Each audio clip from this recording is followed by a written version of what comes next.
listeners. Here is a wonderful opportunity that I have got to have conversation with a lovely lady, Victoria Burmeister. She has sent me few lines about herself, where she says, "Hi, I am Victoria Burmeister, a woman of faith, resilience, and unstoppable determination. At 19, a car accident changed my life. Doctors said I would never recover again. I won't be moving.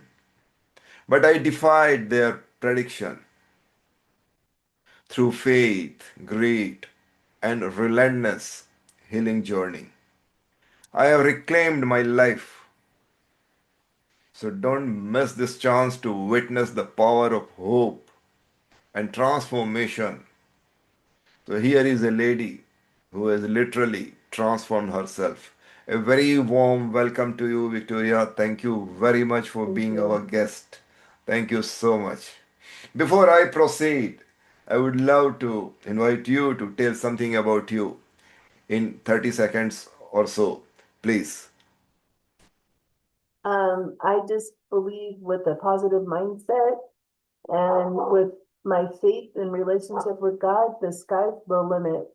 If anything is possible, it's never too late to fulfill your purpose and reach your destiny. Yes, you're right. Well, since long we were preparing to have interview with you. So lots and lots of listeners, they have poured their questions to be asked to you. Let me start with a one small simple question. And here it goes, Victoria. And see that while replying, if you are bit short so that we can cover more number of questions. Okay. Here is the first question, Victoria. Can you share the moment after your accident when you first felt hope and how that changed your life? Platform Where I is first yours, Victoria, please.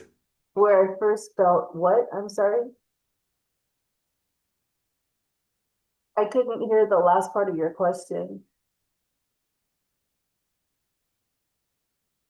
Victoria, can you share the moment after your accident when you first felt that hope that came to your mind? And then how that changed your life? That accident, how that accident changed your life? Would you I like to would share about it, please? I would say when I could feel down below the level of injury, I could feel behind my ankle. And when doctors said that I wouldn't be able to, and the fact that I did, and it was within the first week after I had the surgery, that gave me hope. And I knew that then the sky's the limit, that the doctors didn't have all the answers. Please carry on, continue. And I just decided to, keep working as hard as I could. And I just had my faith in God and my relationship with Him. And I knew ultimately He's my physician and healer. And I just focused on that. And with the positive mindset, I just kept striving for whatever was going to come next. And I just knew that all things are possible. Oh, great. What a journey you have. Well, here is the second question. And from next onwards, at least I can understand that whatever you are replying, it is too short. So please give more detail of it. Oh, Yes, please. So here is my second question, that how did your faith help you fight back when the doctor said you could not move again? Can you please elaborate and tell in detail, please? when doctors gave me such an awful prognosis, I didn't know what to expect, but I knew that when I could feel below the level of injury behind my ankle, I knew that they only know what's in the books, in textbooks. They don't have that one-on-one experience. And unless it's affected them directly, how could they understand? So I just prayed and asked God, whatever you give back to me is what will come. And when I went to rehab a month later, and I spent 3 months there, I learned how to write again, how to feed myself. Um, just I tried to get back to as much normal as I could. And I used that time in rehab to push myself. And God just was awesome because I got my strength back. I was able to write, not quite the way I used to, but it was close. And just being able to feed myself again was a huge accomplishment. And for not being able, well, for the doctor saying not to move below the level of injury and me being able to do that, I knew then that they don't know everything. They don't have all the answers. And I just embraced what, came next.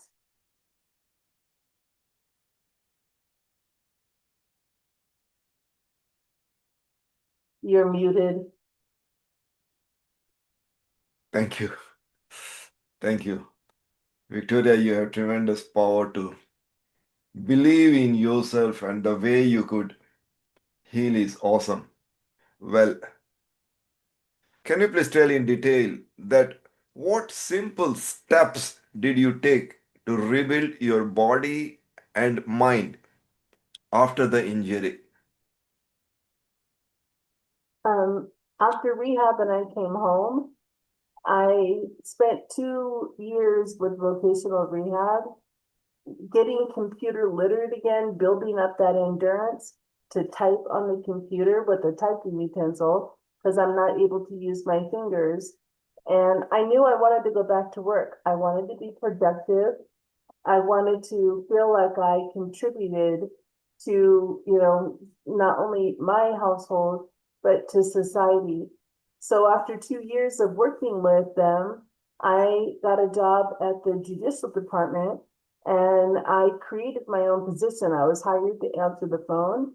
And that was probably the best physical therapy for me was to go back to work because it was answering the phone, it was typing on the computer, entering files and documents.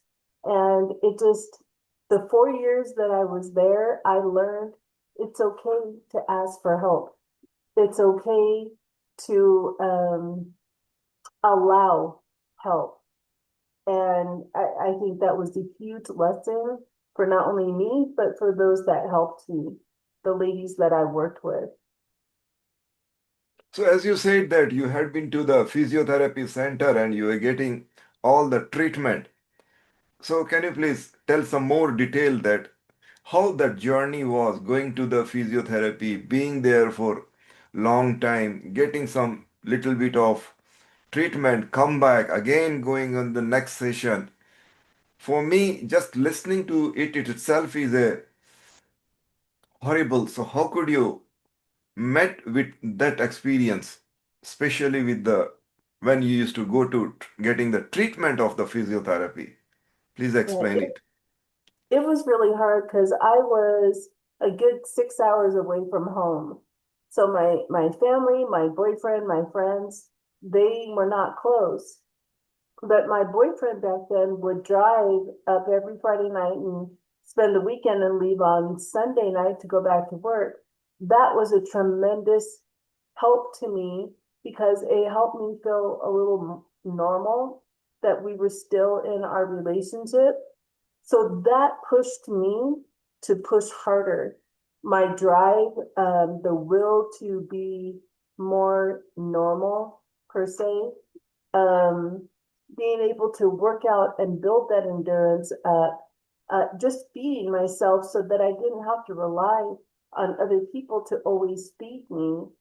Um, I think I did more writing with the adaptive utensil and I worked out more. So between the writing and working out, those are what pushed me and kept me building up the stamina and the endurance because I knew when I went home, I may not have that where I lived and it wouldn't be as specialized. So I took advantage of it for those 3 months. And then I made the decision it's time to go home. It's time to live my life the way it was going to be from a chair. However, God laid that out, I was ready for it. And I told them I want to go home. And I made that decision and went home and started my new life. Oh, so you mentioned about your boyfriend. So really, I am thankful to him that he came as an angel in your life and he helped you. Can you tell Yeah, something more about him, that how he helped, how he was so calm to support you, how he was sparing his time to be with you?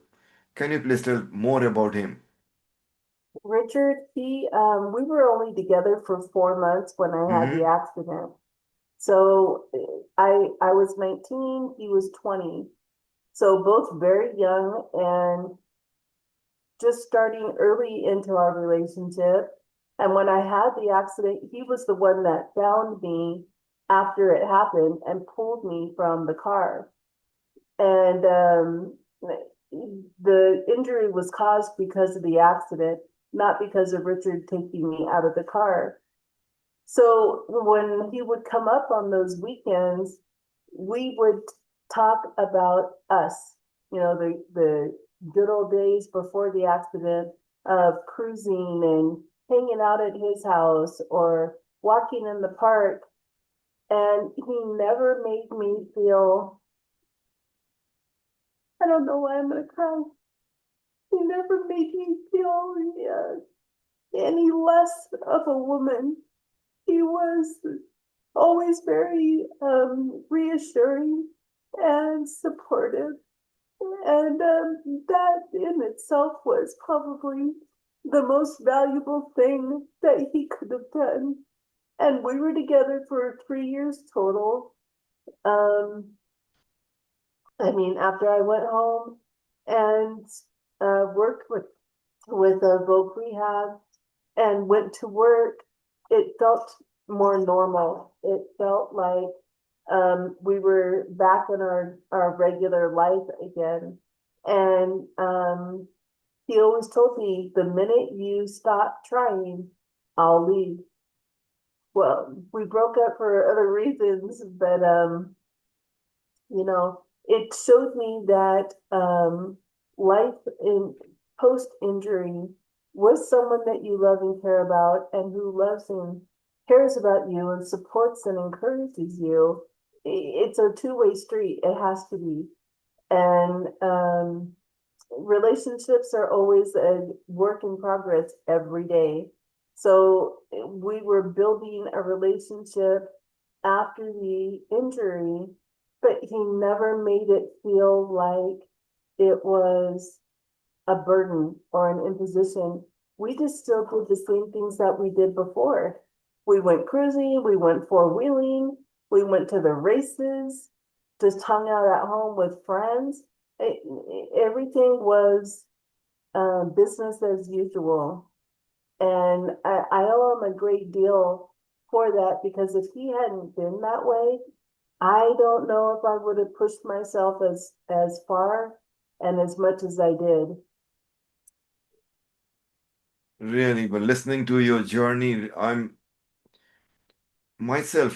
feeling so much of emotional. Oh God. Just I'm thinking, Victoria, during that time you were on the bed, you must be facing lots and lots of problem. You must be spending money for your medical treatment. At the same time, your source of income must have been stopped. So how you were managing your financial position at that time? Well, because of the accident, the insurance company was giving me, I think, like close to $500 a month for the first year. And while I was in the hospital, my oldest stepsister, Dabby, she got me onto Social Security disability and got that going. It took time, it took months to do that. But I was on that for a short time until I started working, 2.5 years after the accident. Once I started working, that stopped, and that was my source of income was my job. But um, it's a lot of paperwork, and back then it wasn't as hard to get on disability as it is now, from what I'm hearing. But my case was simple. I had a spinal cord injury. They couldn't deny that. So I guess maybe that's why it went as quick as it did. And during that time only, how this thought came to you for writing a book? If I am not, I am correct. You are the one, you have written a book, Whiplashed. And can you please tell that what message do you want to readers to take away from that never giving up? So how the journey of writing a book, publishing it, distributing it, all happened with you. Can you please tell about that, please? I was asked to to be a contributing author on a collaborative book called Still We Rise. So it was myself and 10 other authors, and we each wrote a chapter. And after I did that, I was like, wow, I wrote this chapter in literally less than an hour. And I just started talking. And I'm like, you know what? If I could do this, I can finally write my book because God had given it to me as a prophetic word probably 27 years ago. And every time I was in the hospital and dealt with nurses and, aides and therapists, they always told me that I should write a book. So I was like, but who's going to want to read that? So I sat down and I just started talking. And I wanted to get across that it is never too late. I'm 57 years young. I'll be 58 in May. And I thought, gosh, maybe it's too late to do this. But I've been on like 10 different podcasts this year. God has just been amazing on opening those doors. And they're like, you know what? No, it's not too late. I can write this and I can get my story out there to inspire people to know that things can always be worse. And it is never too late to, like I said earlier, fulfill your purpose and reach your destiny. God wants us to live a happy life, a life full of purpose. And I always tell people, if I can do what I'm doing from a chair, what's stopping you? I mean, live life to the fullest with no regrets and enjoy it because we're not promised tomorrow. And every day I have to remind myself, no, don't procrastinate. Don't put it off because what if you don't wake up tomorrow and it doesn't happen? So I try to be and get done the things that I set in my goals. And the book was one of them. Whether I do a sequel or not, I'm not sure. I guess God will push me out of the nest to do another one if I'm supposed to. But I just want people to know and understand that there's so much to life. Don't waste it. Live it to the fullest. And if you have a pulse, you have a purpose. Find your purpose and live it. Dreams have no expiration date. And who's stopping you? People, their limitations are more in their mind sometimes than anything because they always come up with excuses. And I'm looking at them and I'm like, really? If I could do it from a chair, what is stopping you? Great. And you are the person who literally shifted from a young girl to a patient, and then from the patient to a marriage to a family life. So, for that, if I'm correct, please tell that How has becoming a mom and a mentor that turned your pain into the gift for the others? You are, To me, it's important to leave a legacy behind that I'm proud of. I never let my kids have excuses. Oh, I don't want to go to school. I don't want to get up. And I look at them and I'm like, again, if I can get up and I'm not feeling well and I can go into the den and go to work, why can't you get up and go to school? Uh, they would get up and go to school. oh, um, I would ask them, hey, can you grab something for me? And they're like, oh, mom, I just sat down. And I'm like, great. And you can stand up and sit back down again. See how lucky you are. And they would just roll their eyes and look at me. They had a childhood. They didn't always get everything that they wanted, but they had what they needed. And I showed them when their dad walked out how to be a survivor and not crumble. Um, I mean, I had to keep a roof over our heads. I had to make sure we had food on the table, clothes, Christmas, birthdays, all those things that kids look forward to. And I found a way to make that happen. And I know it was all by the grace of God, just laying down the footwork, opening those doors. And I look back at everything and I'm like, wow, I can't believe it, they still felt like they had a normal life because they didn't lack the necessities. They had those. And the other things that they wanted, I made them work for it, doing chores around the house, helping mom, whatever it was, so that they would appreciate it and not throw it on the floor, kick oh, it under the bed. They would take care of the things that they had to earn. If they wanted a game or their phone or something, well, to keep that phone on, you need to, help around the house, help mom without an attitude. And they learn some skills. My daughter does some of the same things now with her kids. So to me, the legacy that I leave behind is what's important to me. And my kids never saw me break down. They never saw me cry. They never saw me, oh my gosh, how are we going to put electric on on the meter? And how are we going to do this? It was always taken care of. So they know what it feels like to survive. And I hope that they never have to struggle like that. But if they do, then they know how to go about finding the answers.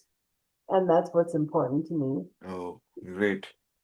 Well, Victoria, I got so many questions to be asked, but the time doesn't allow me to do Oh, I'm that. sorry. Let me stop here and go for very short questions. We have named it as a rapid fire questions.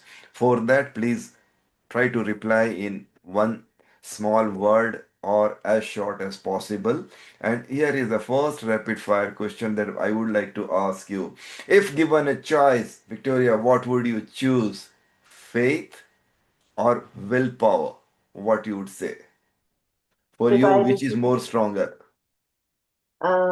faith, Good, good, very good. What's your favorite way to laugh out and feel joy every day? What you do for that? repeat that one more time. Hmm. Nice. Can What you would be repeat that? one? Sorry, I yeah, didn't, please, I, I please. didn't hear the question. Can you say that again? Yeah. So, what is one favorite way to laugh and feel joy every day? That my kids are happy. If Okay. if I know my kids are happy, then that gives me Hmm. joy. And what can you give one word to describe your life before the accident and after the accident? Exciting. Before the accident, exciting. Hmm. Um, af after the accident, mm,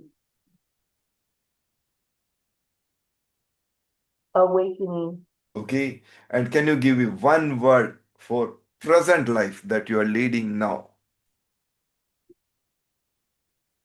Mm.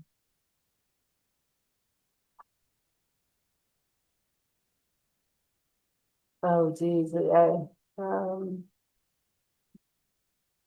No limitations. Oh, nice. Well, here is one more question to ask.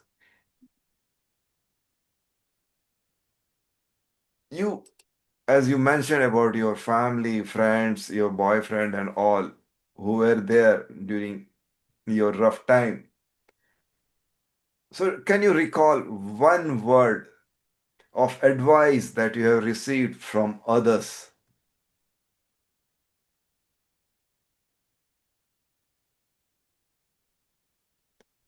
Mm-mm. One word of advice. Advice that you have received from your friends, your relatives, or from your boyfriend, or anyone else, and that help you to sustain yourself. Don't give up. Uh-huh. Very right. Don't give up. Lovely. Wow. Well, Victoria, I have got so many other short questions also to be asked, but the time that doesn't permit me. Time is coming up very fast. Well, last, what would be your advice to all my listeners who are listening to us? What would you say? What would you like to advise them? That it's never too late. Mm-hmm. Fulfill your purpose and reach your Mm-hmm. destiny. Keep striving. Mm-hmm. Lovely. Well, this platform which we are operating is a one which helps each and everyone to project their voice so that all the listeners can get themselves inspired. And you are the one, you have literally inspired our audience. I'm so thankful to you for coming on our stage and helping our audience. Well, Thank you for on having me. behalf of this platform, I would certainly request you, as and when time permits, please come on our stage, share your thoughts so that we can spread your message to the rest of the world. And another one prayer that we make is, may God bless you with all strength, wisdom, power in everything so that whatever good that you are doing for yourself and for others, even including your family, you keep on doing so that the world can take an example from you that here is someone that even in odd and unbelievable condition is able to lead the life. So nice of you, Victoria. Once again, I pray God to give you all strength. See you soon, and a heap of thanks to you for being with us on this platform. Thank you. We say namaste. Namaste to you, Thank you for Victoria. having me. Namaste. Thank you so much. Hope to see you again God just bless. once again.